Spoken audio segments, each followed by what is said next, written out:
What is up again, guys? This is Nitish Cannon on the Nitish Cannon Show. I'm just kidding. Anyway, so in this video, I want to talk about a few things that really interest me. One is, as Graham Stephan makes his 20-cent iced coffee, I like to make my pretty much free Indian chai. Delicious. All it involves is boiling water, put some tea powder in it, which I don't know, I buy for a few bucks and it lasts me like 6 months. And it's like some fresh ginger, and you've got yourself some amazing Indian chai.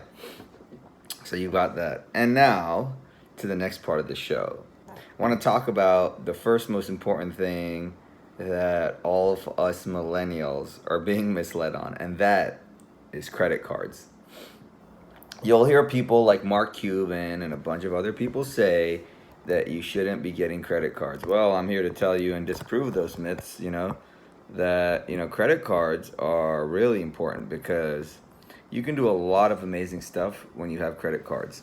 So obviously there's two different kinds of debt. There's like the good debt and then there's the bad debt, right? So for instance, what would be an example of good debt would be getting a loan to flip and renovate a house.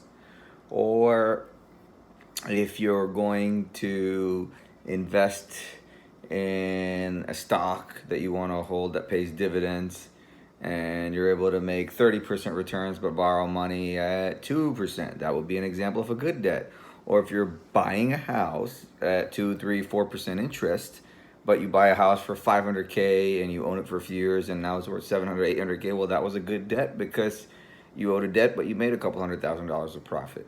Now, same thing with credit cards. So the reason why credit cards, there's so much misconceptions about credit cards, and this is where this video is going to blow your mind.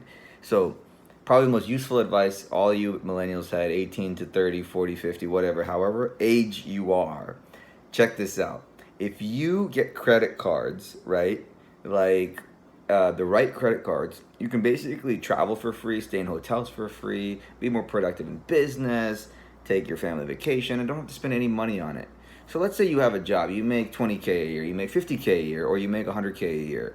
You can have a vacation like a millionaire or billionaire if you know what you're doing. Just to give you an example of some of the crazy trips that I've done.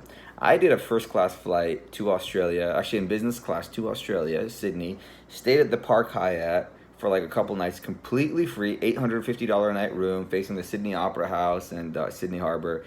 Beautiful, right? And I flew back in Qantas first class, which was absolutely amazing. Like, I mean, first class, like in their private, like, the suites that they have out front. And that was completely free. I mean, that whole trip was like $100 round trip, right? I spent more on tea at the hotel, $6 a day on drinking tea than I did for my hotel stay.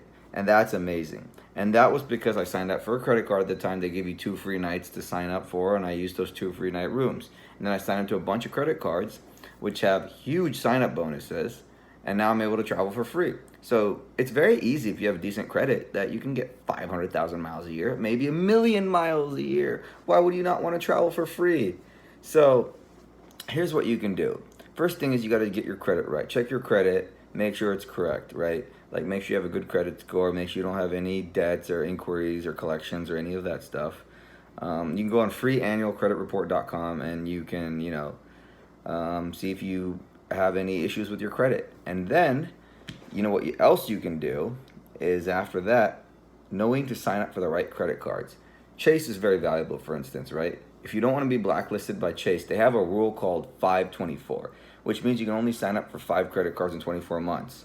For other card issuers, you can sign up to their credit cards, but for Chase, they require that you sign up. You have to sign up to 5 of their cards first before you should go to another issuer. That's what my advice would be. So if you can, sign up for 5 really good Chase cards first and max out all those points that you can get. Step number 2, sign up for another card issuer that offers you points related to what your travel goals are. So for instance, I signed up for like every single American Express card there is, right? Because I wanted all the American Express membership rewards and all the Delta miles. And because of that, I just booked a trip to India, for instance, right? 100,000 points. That was 2 credit cards I signed up for just in the sign-up bonus, 100,000 points. And now I got like a $7,000 one-way business class ticket for $12 in taxes. Not bad. you know. And then last year I did a crazy trip. I signed up for a bunch of credit cards, got a bunch of Starwood points and Alaska points.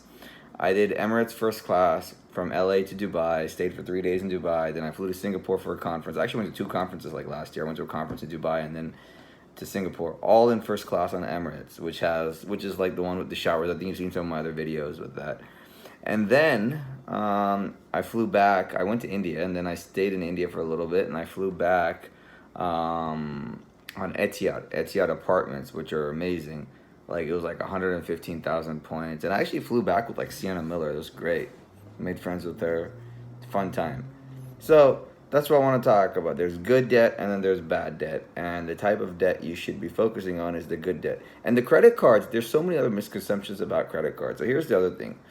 Credit cards, for instance, are so beneficial because what you should do is sign up for a credit card and put it on auto pay. So you treat credit cards like a debit card, and what you do is you have this 30-day period to pay it off, where basically it's like you're getting money interest free. So if you have a lot of money in your bank account, like that you earn every month and you're getting deposits, you're accruing interest on that. So if you have a good savings account and you're using credit cards correctly, you're able to keep your money in the bank but spend money for free that you would be otherwise spending on like a debit card or something or cash, which is like terrible. Like don't even get me started on that. And now, you know, you're basically getting a bunch of free points. You're able to borrow money for free for 30 days and it's on auto pay. And you're able to collect interest. You're actually making money to use credit cards. And in the worst case, if you're not in alignment with you need travel and points and all that stuff, at least, like the minimum, the least you could be doing is get a credit card that gives you cash back. There's like no annual fees, right? I mean, first of all, you shouldn't be paying any annual fees on any credit card, by the way. But you know, even if you get like a 2% cashback credit card, you can get like one of those city cards 2%. That means everything you buy, you get 2% off. It's like a free coupon. Plus, you get to leverage your money. So why wouldn't you want to have a credit card? Exactly. There is no reason not to unless you have bad credit, which again can be fixed. So if you have any questions on it, hit me up and let me know. See you guys soon. Have a great day.